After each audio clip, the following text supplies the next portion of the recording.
थलापति विजय ने राहुल गांधी का सपोर्ट मांगा, लेकिन भारतीय जनता पार्टी और उसके सहयोगियों को बिल्कुल भाव नहीं दिया और इसके बाद से साजिशों का दौर शुरू हो चुका है। जी हां, इस वक्त की यह सबसे बड़ी खबर है। तमिलनाडु में 108 सीटें जीतने वाले विजय, थलापति विजय, राहुल गांधी के पुराने दोस्त अभिनेता विजय, क्या वो मुख्यमंत्री नहीं बन पाएंगे? क्या अब तमिलनाडु में प्रधानमंत्री नरेंद्र मोदी के राज्यपाल राष्ट्रपति शासन लगाने जा रहे हैं? जबकि थलापति विजय ने आश्वस्त किया था कि हम बहुमत का आंकड़ा साबित कर देंगे फ्लोर टेस्ट में। इसके अलावा सुप्रीम कोर्ट के पुराने वर्डिक्ट सीधे तौर पर देश के हर राज्यपाल को यह नसीहत भी देते हैं कि राज्यपाल सिर्फ शक के आधार पर, संदेह के आधार पर यह नहीं कह सकते कि पहले बहुमत का पूरा आंकड़ा मेरे पास लेकर के आओ।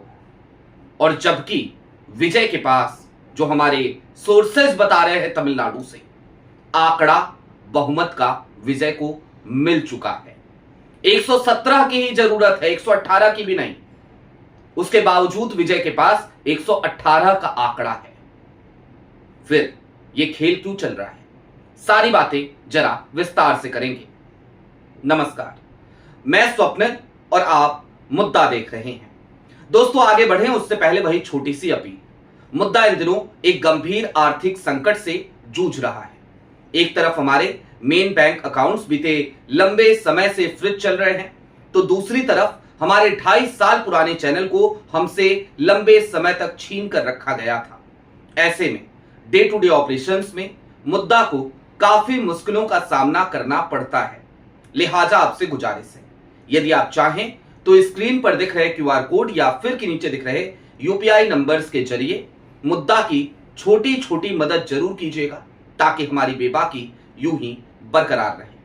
अब आगे बढ़ते हैं और जरा सिलसिलेवार तरीके से जो नाटकीय घटनाक्रम आज दिन भर में घटित हो रहे हैं, और खास तौर पे अब से 2 घंटे के भीतर कितनी तेजी से तमिलनाडु की सियासत बदली है, जो राष्ट्रपति शासन के किनारे पर जाकर खड़ी हो गई है, उसको समझने की कोशिश करते हैं। और इसके पीछे का कारण क्या है?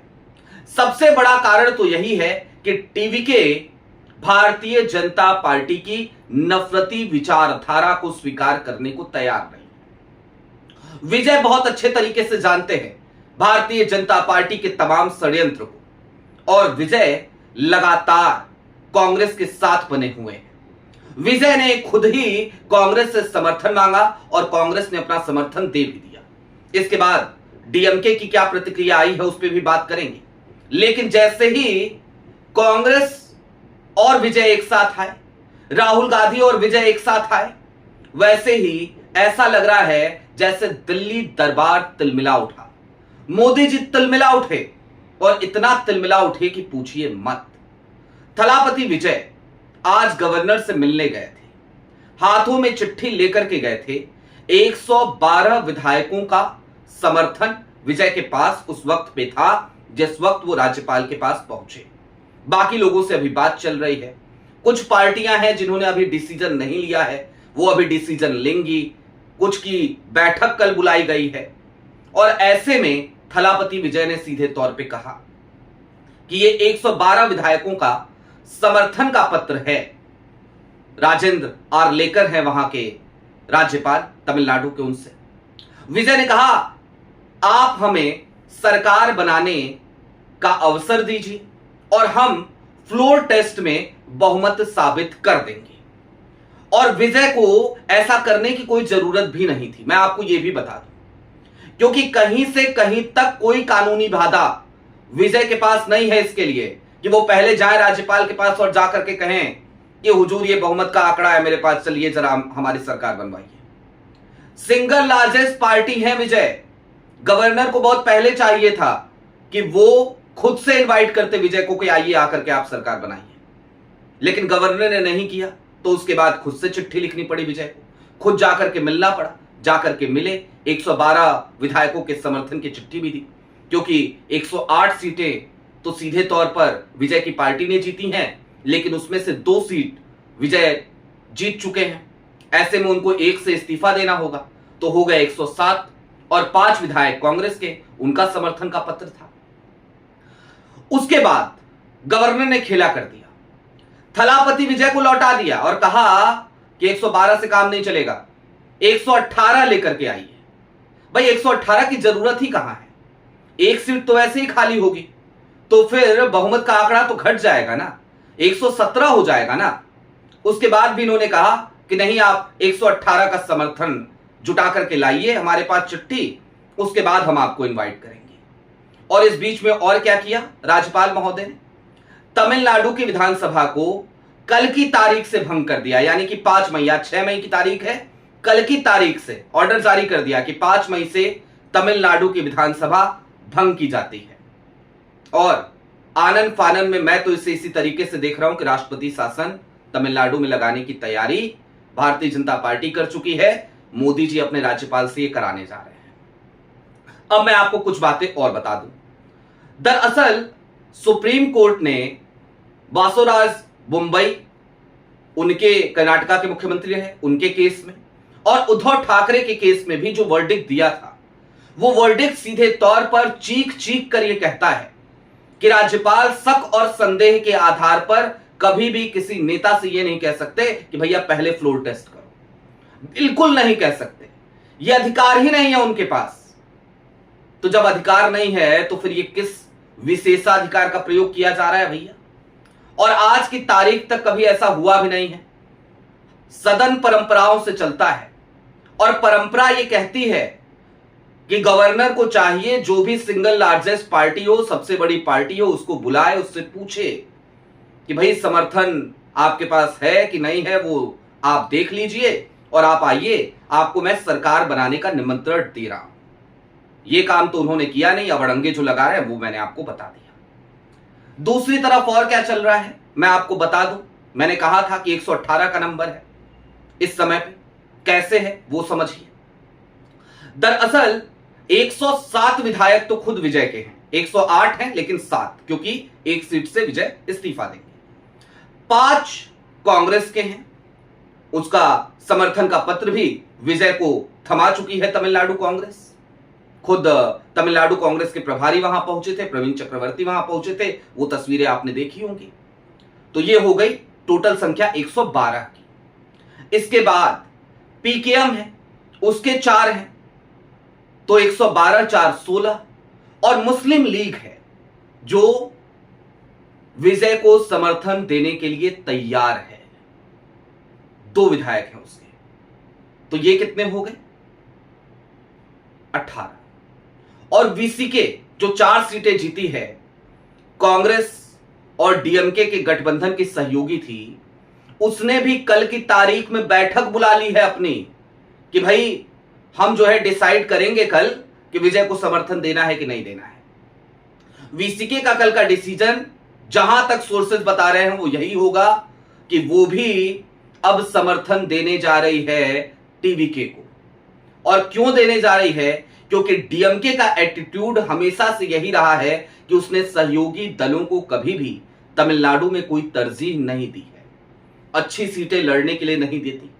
उसके अलावा कभी भी सरकार में साथ में नहीं लेती, सरकार में शामिल नहीं करती है, कहती है नहीं मंत्रिमंडल में आपको बिल्कुल जगह नहीं मिलेगी। तो ऐसे में वीसीके का भी डिसीजन यही होने जा रहा है। अब समर्थन तो पूरा है विजय के पास, दूसरी तरफ एक और खेल वहां पे चला गया और उस खेल के फेल होने के बाद ये राज्यपाल साहब अड़ंगा लगा रहे हैं। इसको भी जरा आपके लिए समझना बहुत जरूरी है।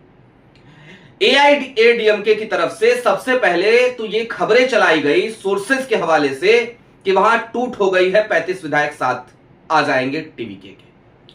फिर ये खबर आई, खुद एआईएडीएमके के तमाम नेता माइक पर चीखते हुए नजर आए कि भाई गेंद तो विजय के पाले में है, अगर वो समर्थन मांगे तब ना।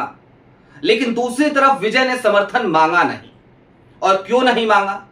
क्योंकि विजय भली भांति तौर पर जानते हैं कि आज की तारीख में एआईएडीएमके जयललिता की पार्टी, वो अब जयललिता की पार्टी नहीं है, उसकी अपनी कोई विचारधारा नहीं है।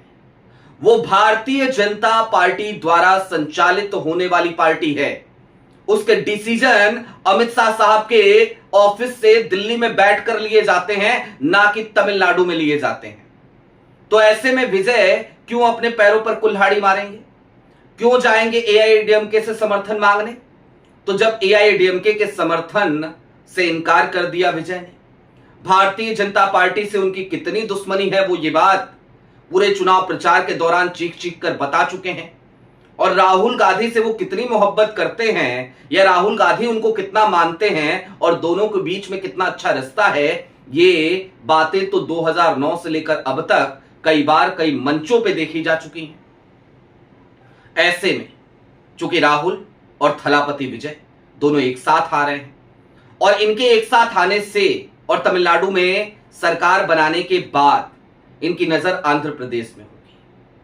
आंध्र प्रदेश में भी भारतीय जनता पार्टी को और उसके सहयोगियों को बड़ा झटका लगेगा, क्योंकि विजय की फैन फॉलोइंग बहुत है वहां पर। पवन कल्याण वहां पर जरूर है, लेकिन विजय की फैन फॉलोइंग आंध्र प्रदेश में बहुत ज्यादा है। और वहां पर भी अगर टीवीके और कांग्रेस एक साथ आकर के लड़ेंगे तो उसका नुकसान उठाना पड़ेगा, तो वो भी एक संभावित खतरा है। लिहाजा तिलमिलाहट में लोकतंत्र की हत्या का एक बार फिर प्रयास तमिलनाडु में करने जा रही है भारतीय जनता पार्टी। इसकी पूरी स्क्रिप्ट लिखी जा चुकी है। अब चलते चलते दोस्तों इस बात को समझिए कि विजय के पास विकल्प क्या है। विजय या तो आज शाम तक, आज रात तक राज्यपाल को सूचित कर दें कि भाई हमारे पास 118 का जो समर्थन का पत्र है वो आ गया है। लेकिन विजय ऐसा अभी नहीं कर सकते, नहीं कर पाएंगे, क्योंकि अभी बैठकें चल रही हैं तमाम पार्टियों में। उसके बाद ही एक औपचारिकता होती है, जब विधायक दल का नेता चुना जाता है उसके बाद ही वो समर्थन का पत्र जो है सौंपा जा सकता है। तो अभी कई पार्टियों में विधायक दल का नेता चुना नहीं गया है, तो जब नहीं चुना गया है तो फिर कैसे हो जाएगा? और इसी का फायदा उठाते हुए ये अड़ंगा आज लगाया जा रहा है सीधे तौर पर थलापति विजय और राहुल गांधी के सामने। ये विजय को ही निपटाने की नहीं, बल्कि राहुल गांधी को रोकने की भी कोशिश है, क्योंकि अगर तमिलनाडु में सरकार में शामिल होती है कांग्रेस, तो आप ये समझिए कि तमिलनाडु में कांग्रेस सिर्फ एक राज्य ऐसा बचेगा जहां पे सरकार में ना हो, और वो राज्य होगा आंध्र प्रदेश। और वहां पर भी जब 2029 में चुनाव होंगे तो स्थितियां टीवीके और विजय के साथ रहने की वजह से पलट जाएंगी। आपकी क्या राय है वो हमें कमेंट बॉक्स में जरूर बताइएगा। अभी के लिए दीजिए इजाजत। चलते चलते फिर वही अपील, चैनल पे नए हो तो सब्सक्राइब करते हुए जाइएगा, सक्षम हो तो मुद्दा की छोटी छोटी मदद जरूर कीजिएगा, ताकि हमारी बेबाकी यूं ही बरकरार रहे। बहुत शुक्रिया।